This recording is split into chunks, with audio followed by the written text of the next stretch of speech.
Hier, je vous parlais de la difficile tâche d'adapter l'énorme saga romanesque de Diana Gabaldon, et aujourd'hui nous plongeons ensemble dans l'univers versaillais de cet épisode. Bien que la cour de Versailles ait été dépeinte dans les livres historiques comme assez libertine et parfois scandaleuse, on est quand même parfois très proche de la caricature pour certaines scènes de cet épisode. Et cela commence avec la scène de l'épilation à la cire. Alors elle figure dans les livres, et les auteurs tenaient à l'inclure dans l'épisode. Anachronique ou pas, n'oublions pas que c'est une fiction, à commencer par le roman lui-même, et c'est Claire Sermon, l'actrice qui joue Louise, qui dit avoir vu une exposition de Fragonard où elle a lu que les femmes de cette époque n'aimaient pas les poils. Alors voilà, ça c'est l'adaptation. Les auteurs ont adapté la scène car dans le livre, c'est Claire qui raconte à Jamie ce qu'elle a observé dans le salon parisien et elle s'épile jambes et aisselles, pas son honey pot, pas son petit minou. L'un des défis pour les scénaristes était de trouver le bon ton en ce qui concerne la situation émotionnelle de Jamie et Claire dans cet épisode. Comment conserver le fun et la légèreté que nous avons tous aimés dans les livres, tout en étant réaliste sur la situation du couple. L'une des raisons pour lesquelles Claire se fait épiler, c'est de surprendre Jamie et de lui fournir un moyen amusant et léger pour qu'il se reconnecte physiquement à elle. Mais il s'avère qu'il est bien trop tôt. Jamie essaye, mais il n'est pas encore prêt, il n'a pas réussi à se débarrasser du spectre de Black Jack Randall, et en fin de compte, il n'est pas prêt à renouer avec Claire au lit. Deuxième élément scandaleux, la robe rouge ouverte jusqu'au nombril. Mais la remarque de Jamie prouve qu'il n'a pas perdu son sens de l'humour malgré son état émotionnel. D'abord ton petit minou et maintenant ça. Mais parlons plutôt d'une autre robe scandaleuse, car Claire passe pour une petite joueuse à côté de la galante qui se tient aux côtés du roi Louis.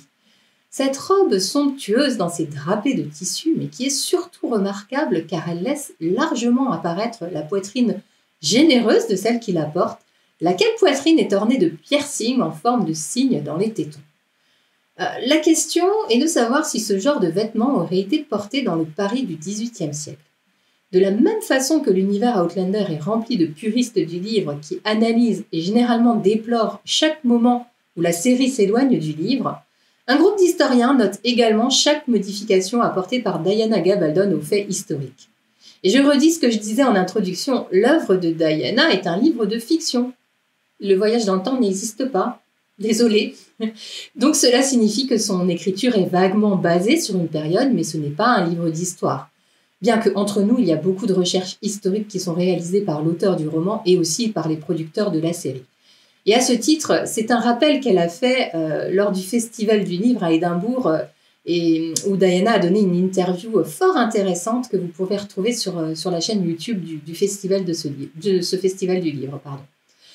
Quoi qu'il en soit, je reviens à cette robe scandaleuse, les piercings remontent à l'époque égyptienne. Ce n'est pas récent dans la mode.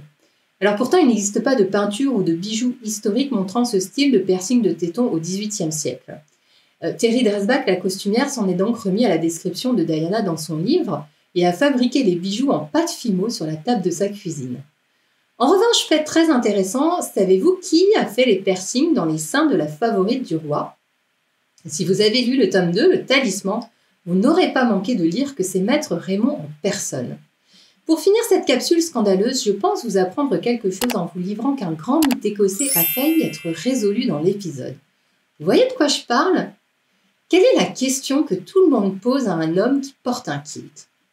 Eh bien, figurez-vous que dans le scénario, il y a une scène assez fun qui n'a finalement même pas été tournée. Donc, nous ne l'aurons jamais dans les scènes coupées. Il s'agit d'un passage où Murta se fait reluquer par des Françaises. Il se retourne et leur montre son... Enfin, vous avez compris.